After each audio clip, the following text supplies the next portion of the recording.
Una bendición una vez más reunirnos en torno a la palabra de nuestro Dios para meditar en sus enseñanzas y en sus promesas. Hemos titulado nuestra reflexión del día de hoy Consejos de un potentado para una sociedad en quiebra. Un potentado, como sabemos, es un hombre poderoso y rico, y a la luz de la Biblia nadie es más rico ni más poderoso que el Señor Jesús. Con todo, seguramente para la mayoría de los cristianos puede resultar sorprendente descubrir cuánto habló el Señor Jesús sobre el dinero. El 60% de sus parábolas hablan de asuntos financieros, y para probarlo basta mencionar algunas de esas parábolas: la de los deudores, la del tesoro escondido, la de la perla de gran precio, la del rico insensato, la de la gran cena, la del mayordomo injusto, la de las minas, de los talentos, etc. No es casualidad entonces que en la Biblia haya más de 2.350 versículos que hablan sobre el dinero y los bienes materiales, y apenas 500 versículos que hablen sobre la oración. Más aún, un estudio meticuloso del Nuevo Testamento nos demuestra que el Señor Jesús habló más del dinero que del cielo y del infierno. Y esto no solo puede resultar sorprendente, puede resultar también abrumador. De modo que es inevitable preguntarnos, ¿cuál es la razón de semejante énfasis? Es claro que el Señor Jesús no era un hijo de Esaú, no era un materialista, no era un mamólatra, un adorador de Mamón. Simplemente escogió comunicarse con los hombres a través de una realidad con la que todos nos identificamos. Decidió hablarnos en la lengua franca de los hijos de Adán. Él sabía que necesitamos sabiduría para vivir en un mundo materialista, y por eso nos reveló principios sobre nuestras relaciones con el dinero, incluido el asunto de las deudas y cómo salir de ellas. Este es justamente el tema de la carta que el Señor escribe a la iglesia de la Odisea. Esta era una iglesia próspera, autosuficiente, orgullosa de sus logros y de su prosperidad material, pero el Señor Jesucristo la veía en ruinas. Estaba en la ciudad más rica y próspera de Asia, pero el Señor la veía en la bancarrota. Su ruina era espiritual, pero algunos de los consejos aplicables para el manejo de alguna crisis financiera pueden servir también para las crisis espirituales. Veamos, hermanos, cuáles son estos consejos. Antes, hermanos, de pensar en las enseñanzas de este pasaje, debemos reconocer que el Señor Jesucristo en el libro de Apocalipsis muestra su capacidad para interpretar la historia, y partiendo de los elementos de la realidad de las iglesias a las que escribe, puede hacer aplicaciones espirituales para que ellos puedan volver o reafirmar su compromiso con el Evangelio. Es el caso de la carta que escribe a la iglesia de la Odisea. La Odisea era la ciudad más próspera de la provincia de Asia, y su iglesia era una iglesia rica, una iglesia próspera, pujante, a la que sin embargo el Señor Jesucristo veía en ruinas. Y hay cuando menos 3 consejos que le dirige. El primero de ellos es: compra oro refinado o invierte con sabiduría. Antes de comentar el significado de esta indicación, es necesario destacar el carácter excepcional de la carta a la Odisea. Se ha dicho que es una finísima mezcla de censura enérgica, ironía sutil y ternura compasiva, todo en solamente 8 versículos. Contiene un mensaje más profundo que dirigiera a cualquiera de las iglesias de Apocalipsis. Es claro que los laodicenses entendían bien lo que se les hablaba cuando se les hablaba de la riqueza. La riqueza era el tema de la vida diaria. La vida de la ciudad más próspera de Asia hacía que fuera un tema importante en las conversaciones. Yo recuerdo, hermanos, cuando vivimos y pastoreamos en Michoacán, hay un lugar por allí cerca de Zamora que se llama Tocumbo, y es el lugar de donde son todos los paleteros del país, no solamente del país, sino del sur de los Estados Unidos. Y ellos tienen una feria en cierta época del año, y regresan a su pueblo, y entonces, si no tienen otra cosa que hacer, juegan un volado de camioneta. Oye, traes la Lobo último modelo, te juego un volado. O sea, la prosperidad material es tal, la riqueza es tal, que pueden hacer cosas semejantes sin el mayor esfuerzo o sacrificio. Cuando se hablaba de riqueza, hermanos, en la Odisea, se hablaba de un lenguaje que la gente entendía perfectamente, pues esta ciudad era la sede de una pujante industria textil y de la moda, un antiguo equivalente a París y a Milán.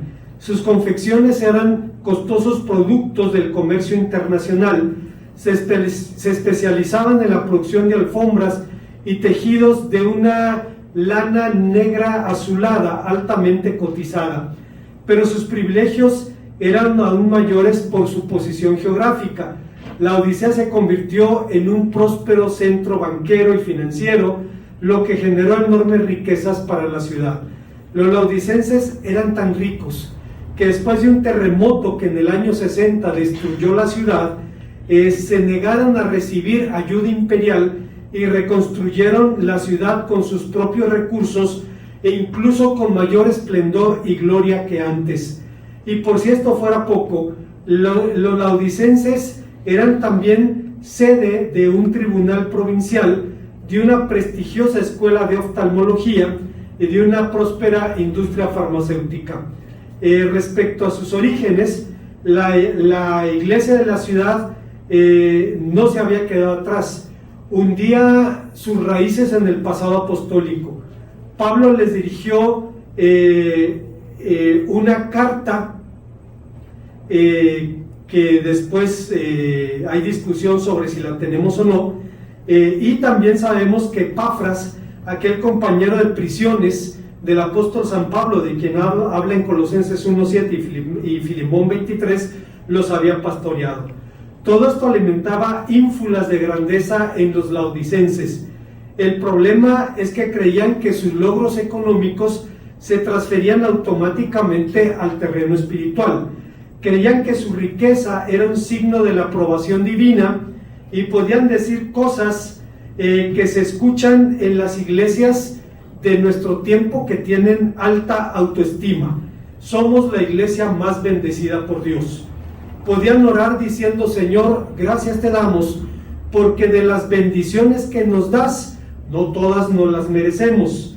O podían vanagloriarse diciendo: nuestros alumnos son maestros en otros lugares, lo que otros tienen, nosotros ya lo tenemos, pero lo que nosotros tenemos difícilmente los demás lo podrán tener. Hoy día hay iglesias y hay cristianos que piensan exactamente así.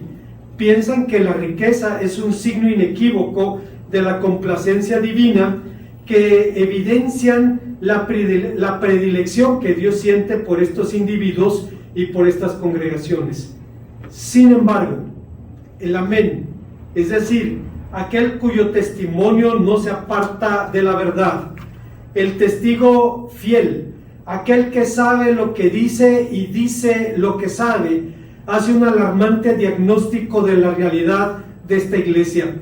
Tú eres un desventurado, miserable, pobre, ciego y desnudo. Pero el Señor Jesús no es un médico que le diga al paciente: es mejor que te mueras para que se acaben tus sufrimientos. No es un asesor financiero que le diga a su cliente: es mejor que te suicides para que escapes de tus problemas económicos. Después de su diagnóstico, le gira una recomendación: te aconsejo que de mí compres joyas. Reina Valera 60 traduce oro, pero aquí está utilizándose una palabra que habla de un oro confeccionado, convertido en joyas. ¿Qué significa esta indicación? El oro, como sabemos, es una figura bíblica de la fe verdadera. Debemos recordar, hermanos, al apóstol San Pedro, quien dice que al igual que el oro, la fe del creyente debe ser probada en la fragua y en el yunque, aunque cotiza más o valora más la fe. No es preciso ser economistas para entender que cuando un individuo, una familia, un negocio o una nación están al borde de la quiebra, necesita incrementar sus ingresos y respaldarlos con divisas sólidas, pero el Señor Jesús habla aquí de una bancarrota espiritual, así que cabe la pregunta de ¿a qué compra se refiere? Matthew Henry, aquel bendito puritano que vivió hace 300 años, decía que Jesucristo es el único proveedor de la vida y de la fe y de todo lo que necesita un creyente para su riqueza espiritual, y por eso hay que adquirirlas de Cristo. No se trata de comprar con dinero, sino adquirir gratis, utilizando las frases de Isaías 55, oro refinado en fuego para que sea rico. El oro es de tal pureza, refinado con el fuego de la prueba y de la disciplina. Esa es la verdadera riqueza, no la del negocio mundanal. Lo que Matthew Henry estaba diciendo era que la única fuente de riqueza para el creyente es precisamente Jesucristo, y podemos comprar gratis de Él, podemos recibir de Él por gracia la riqueza que necesitamos para nuestra vida. Seguramente todos hemos conocido personas así, personas con una riqueza espiritual, que nada más acercarte a esa persona, hablar con ella, ver su fe, ver lo que dice, cómo interactúa o cómo actúa en la realidad de la vida, te edifica y te bendice. Puede ser bendecidos por el testimonio de una persona que ha tomado esa riqueza y la ha tomado de Cristo y se ha apropiado de ella. También, hermanos, debemos recordar que cuando Jesucristo le recomienda a la iglesia que compre divisas sólidas, nos permite ver que en nuestro país está ocurriendo un fenómeno muy curioso. La gente que tiene mucho dinero en Estados Unidos está repatriando sus capitales debido a la devaluación del dólar.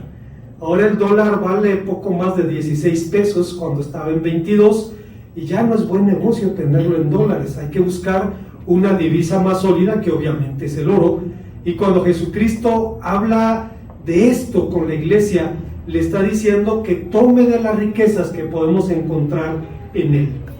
Hay una segunda enseñanza, hermanos, que encontramos en el pasaje, y el Señor le dice a su iglesia: cómprate vestiduras blancas, o en otras palabras, mantén tu línea de crédito. Como antes señalamos, uno de los mayores orgullos de la ciudad de Laodicea era su industria textil.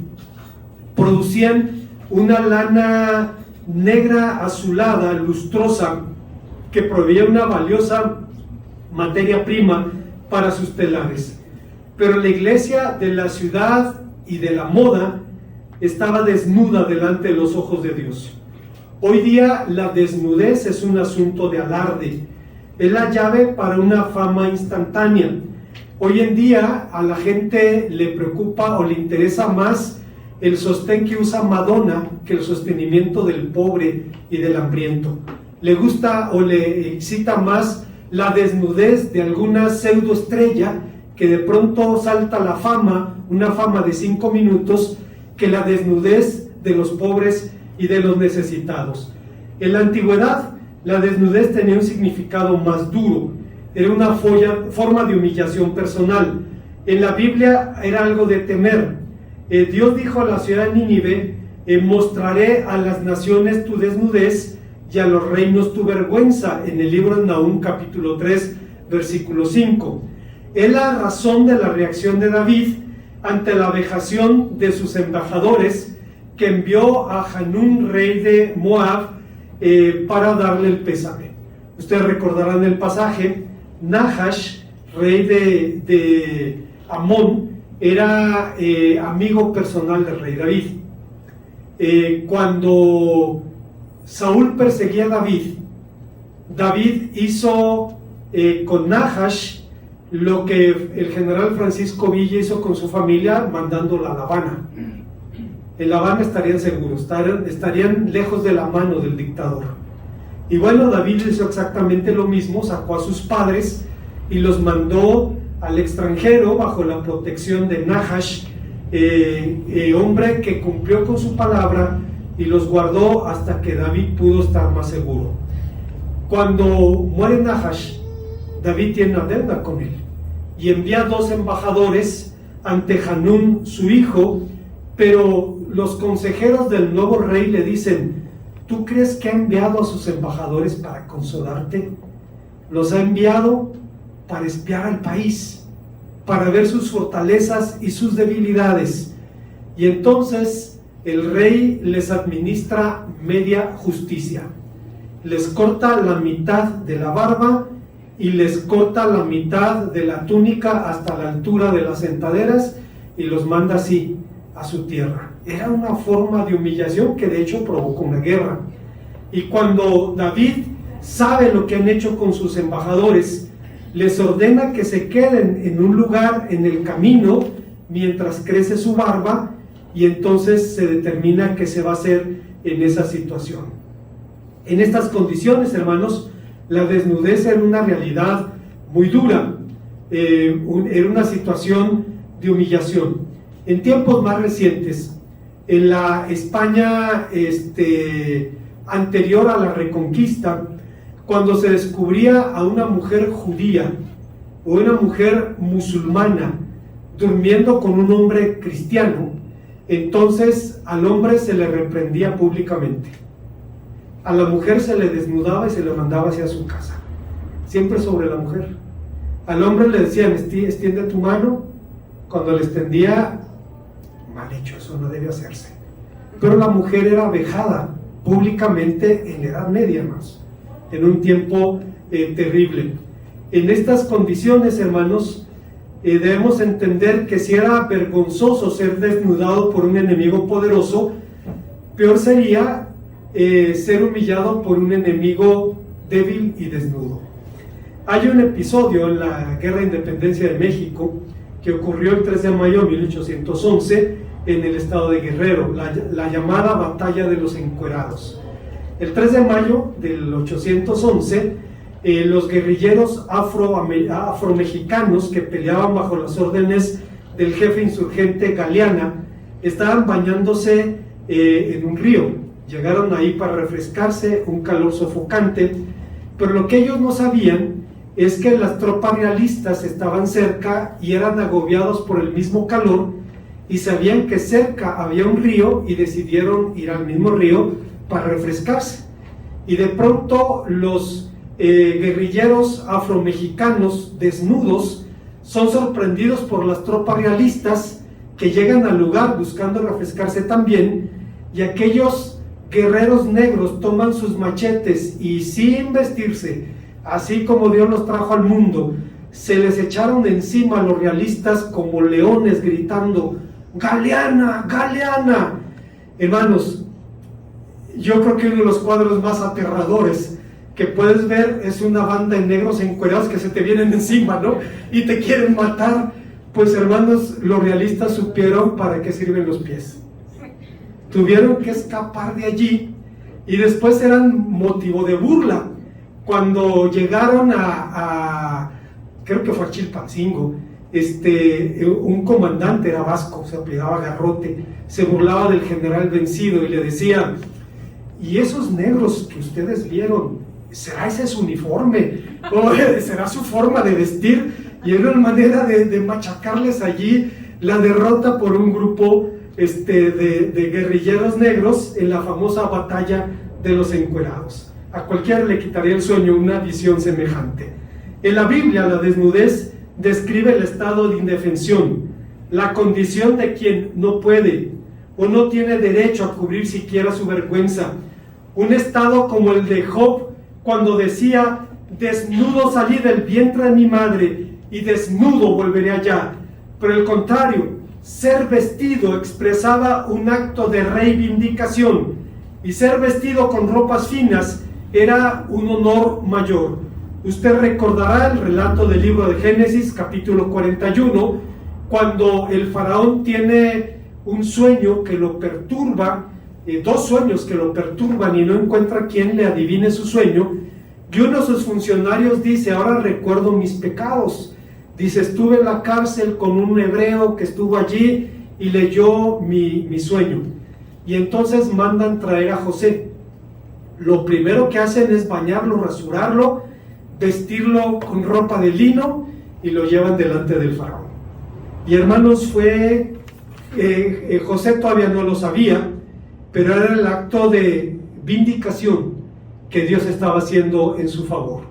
Dice la palabra de Dios que por la misma razón Daniel fue vestido de púrpura por Belsasar, dice el capítulo 5, versículo 29 de su profecía, y a su regreso el hijo pródigo fue vestido con sus mejores túnicas. No solamente se trataba de cubrir la desnudez, se trataba de darle una condición de dignidad, de reconocimiento, de honra. Las ropas blancas son pues signo de la aceptación de Dios. Apocalipsis 7:2 dice que visten así los que están delante del trono de Dios, y la aplicación es obvia. Cuando alguien enfrenta una crisis financiera, debe mantener la confianza del acreedor, debe mantener su línea de crédito, debe actuar como el deudor de la parábola, quien decía: ten paciencia conmigo y te pagaré todo, dice Mateo 18:26. Y en la economía de Dios, el que obtiene las riquezas verdaderas, la gracia de Jesucristo, es el único que puede hacernos aceptos, que puede hacernos sujetos de crédito delante del Padre, porque tenemos un aval que ha firmado por todas y cada una de nuestras deudas. La ciudad se jactaba de su riqueza, de su opulencia, de su industria textil. Y el Señor le dice: yo digo que eres un desventurado, miserable, pobre, ciego y desnudo. Hay una tercera y última enseñanza en este pasaje. El Señor le dice a su iglesia: cura tu ceguera o observa una administración estricta. Los laodicenses se jactaban de su escuela de oftalmología y de su industria farmacéutica. Su producto estrella se llamaba Colirion, y tal vez le suene el nombre porque es ese medicamento, exactamente. Lo produjeron hace más de 2000 años, pero aún así tenían problemas visuales. Su condición era la de unos desventurados dignos de lástima, porque padecían la peor clase de ceguera que se puede sufrir. Y la peor clase de ceguera en este mundo es la ceguera de quien no quiere ver. Hay quien no tiene la capacidad, no puede ver. Recuerdo un cuñado que ahora está con el Señor, un hombre muy, muy querido por un servidor, un extraordinario esposo para mi hermana. Cuando se casó, le dije: me la cuidas. Y la última vez que lo vi, le dije: Felipe, Dios te bendiga por el esposo y el padre que ha sido para mi hermana y para mis sobrinos. Su padre era diabético, el padre de Felipe, y quedó ciego en alguna etapa de su vida, ya siendo anciano. Y entonces los hijos se pusieron de acuerdo y le contrataron 2 enfermeras para que lo cuidaran, uno en la mañana y uno en la tarde. Y el viejito estaba bien emocionado con las enfermeras, y le dice a Felipe, le dio la noticia, Felipe le contrató a las enfermeras, pero le dio la noticia a su papá: vienen 2 muchachas muy bonitas a cuidarme. Ah, sí, están bonitas, sí, están muy bonitas. Ah, qué bueno. ¿Cómo se llaman? Rosita y Blanquita. Y le dice: ah, Pillín, te gustan de colores, ¿verdad? Hermanos, el hombre no las podía ver, pero se las imaginaba, ¿no? La peor clase de ceguera es la de quien puede ver pero no quiere. Y era lo que pasaba con la iglesia de la Odisea. No quería ver ni su tibieza, ni su ruina espiritual, ni que la conversión es la llave del perdón. Se cuenta de don Jorge Ubico Castañeda, expresidente de Guatemala, quien en alguna ocasión fue a la cárcel y preguntó a cada uno de los reclusos por su delito. Todos decían que estaban allí acusados falsamente, que eran inocentes, hasta que llegó delante de un hombre y le preguntó: ¿y tú por qué estás aquí? No, pues yo reconozco que me metí a una casa, robé, me atraparon y estoy aquí por mis delitos. Y don Jorge Ubico dice: sáquenme este delincuente de la cárcel antes de que me eche a perder a todos estos santos. Vamos, sáquenlo de aquí. Y le dio la libertad así, solo por su honestidad. Ese era el gran problema de la Odisea. El espíritu de la Odisea, entre comillas, nos hace sentir cómodos, satisfechos, nos impide ver y reconocer nuestros pecados y arrepentirnos de ellos.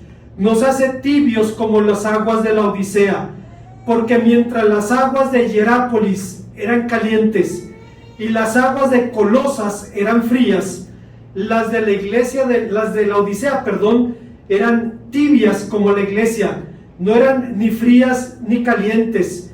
Peor aún, esas aguas venían de fuentes volcánicas cargadas de carbonato de calcio y otros minerales que provocaban náusea. Y esa es la razón de la figura que el Señor Jesucristo utiliza cuando le dice a la iglesia: por cuanto no eres ni tibio ni caliente, te vomitaré de mi boca. Y es que lejos de influir a la sociedad, la iglesia de la Odisea había asimilado y había cultivado los valores empobrecidos de esa sociedad. Ciertamente no padecía herejías, ni divisiones, ni inmoralidad escandalosa, pero adolecía de un orgullo fariseo, de un crudo materialismo y de una indiferencia enfermiza, de una necia arrogancia espiritual. Hay personas, hermanos, en las iglesias que suelen estar tan satisfechas de ellas mismas, pero nunca satisfechas de los demás. Esta es la peor clase de seres humanos.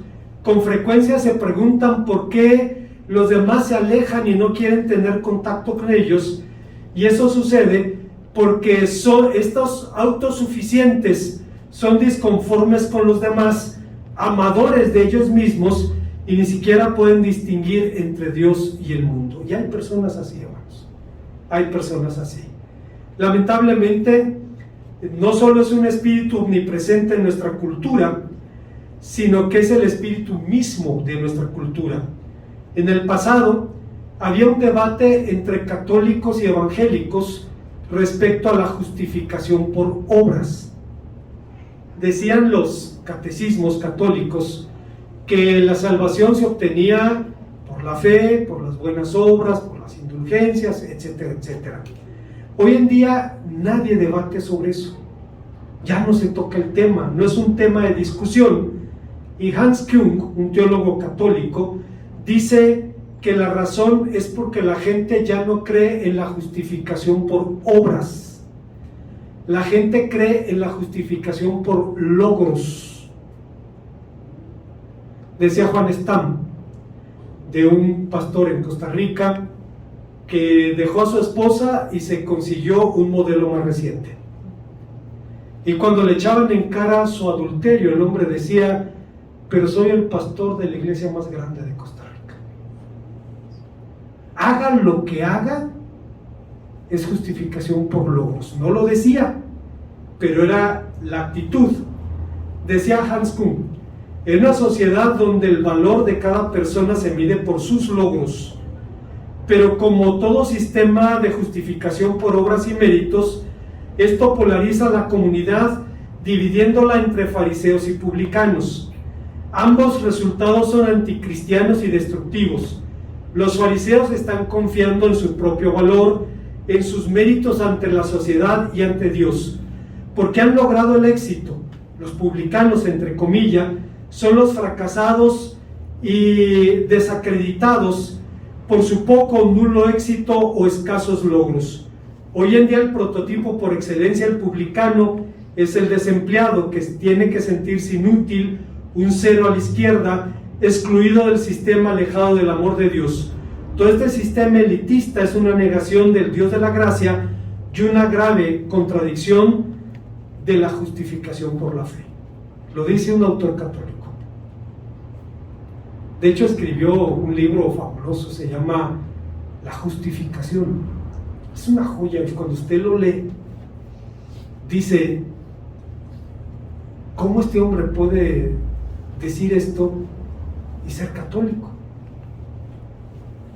y al final usted se da cuenta, es que ellos pueden firmar, ya lo hicieron, en los 90 firmaron un documento con los luteranos diciendo la justificación es por la fe sin obras. El problema no es el qué, el problema es el cómo. Es decir, sí es salvación por fe, pero un evangélico entiende, es entre Cristo y tú.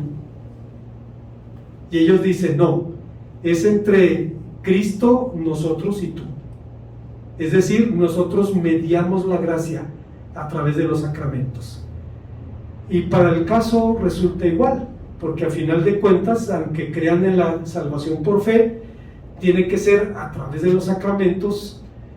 Y debemos recordar que decía John L. Mackenzie, un teólogo católico, no es casualidad que la hostia tenga el tamaño y la forma de un ducado. Bueno, esta es una negación de la justificación por la fe. La tibieza espiritual de los laodicenses era la condición a la que los teólogos de la Edad Media llamaban asedia. El término asedia viene de la palabra griega akidia, que es una expresión empleada mayormente en la teología católica, pero funciona perfectamente para que entendamos lo que quiere decir. Esta condición fue descrita por William Bennett, ex ministro de Educación norteamericano en tiempo del presidente Reagan, si mal no recuerdo.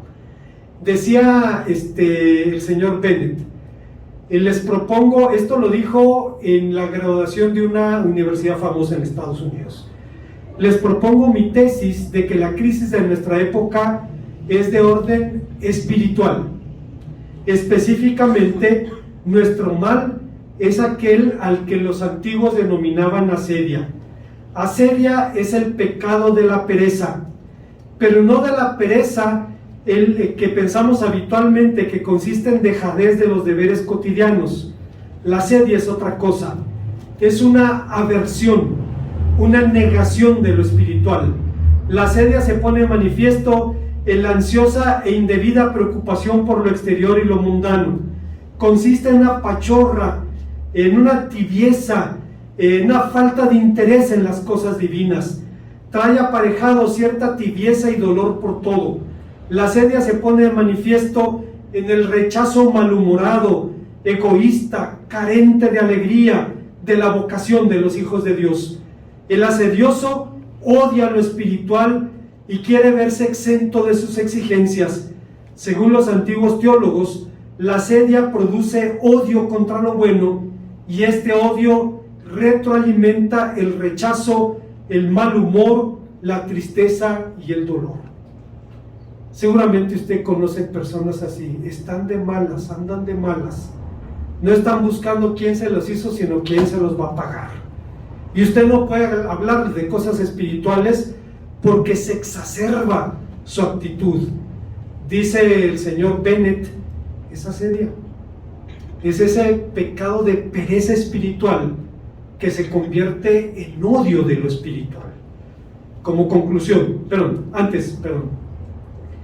en síntesis, la iglesia laodicea está en una profunda crisis, pero en el manejo de toda crisis es necesario ver con claridad para entender la realidad con objetividad.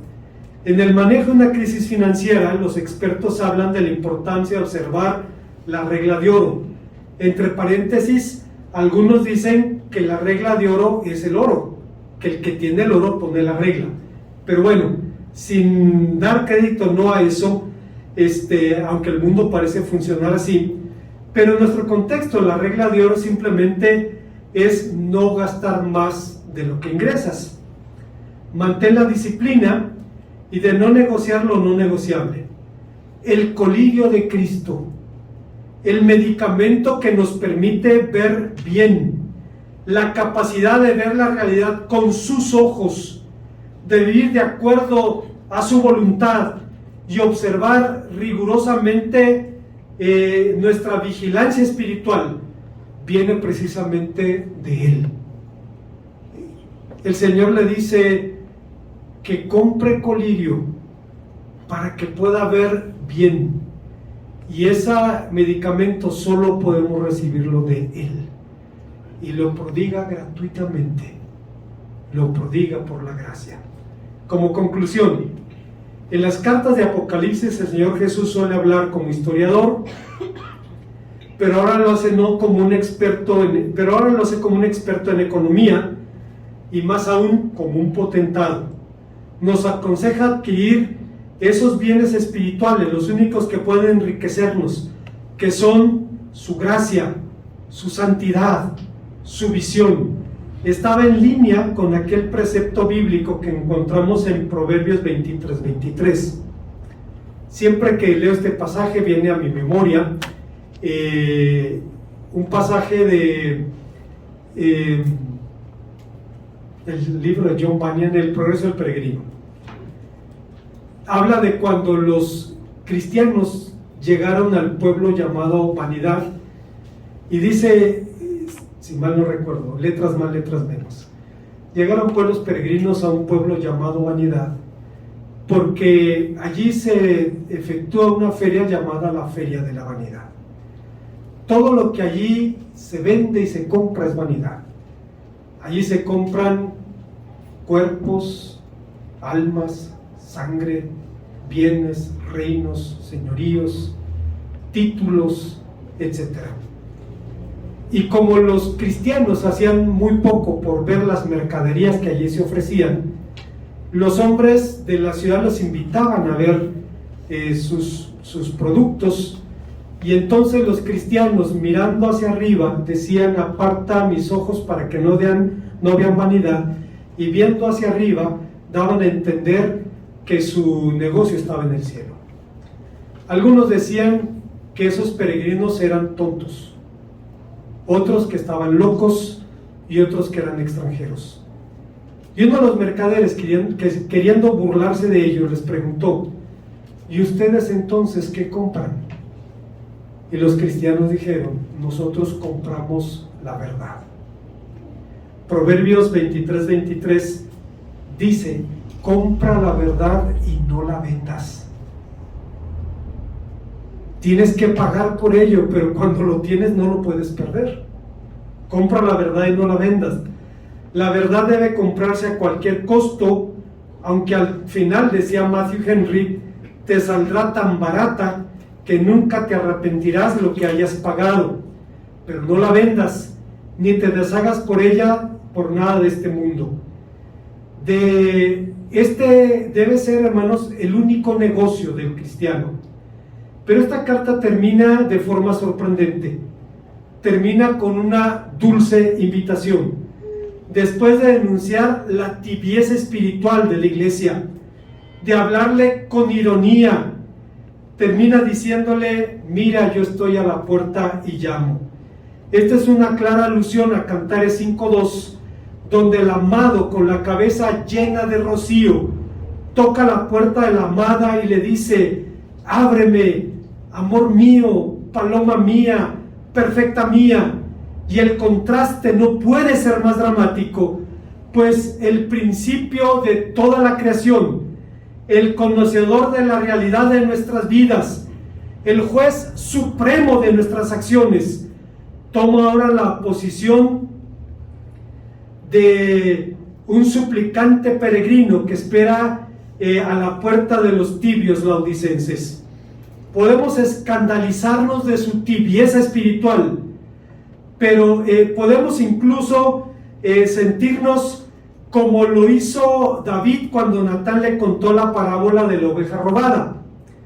Dice la Biblia que cuando Natán empezó a escuchar esta parábola, su furor se empezó a encender.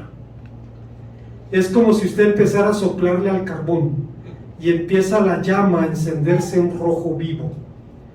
Y lo último que hubiera esperado escuchar de la boca de su amigo fueron las palabras: Ata Haish, tú eres ese hombre, tú eres ese hombre. Podemos escandalizarnos de los laodicenses hasta que recordamos que cuando señalamos a otro, hay 3 dedos que nos señalan a nosotros. Así que debemos responder con sinceridad. ¿Cómo está mi vida espiritual? ¿Me fastidia leer la Biblia, orar o congregarme? ¿Dejo de testificar cuando sé que tengo que hacerlo? ¿Sufro de parálisis de la voluntad ante algún deber moral o espiritual? ¿Estoy desalentado? ¿Me siento atrapado por algún resentimiento o amargura contra el prójimo o contra Dios? ¿Trato de evadirme de la realidad dedicando tiempo a pensamientos triviales u ociosos?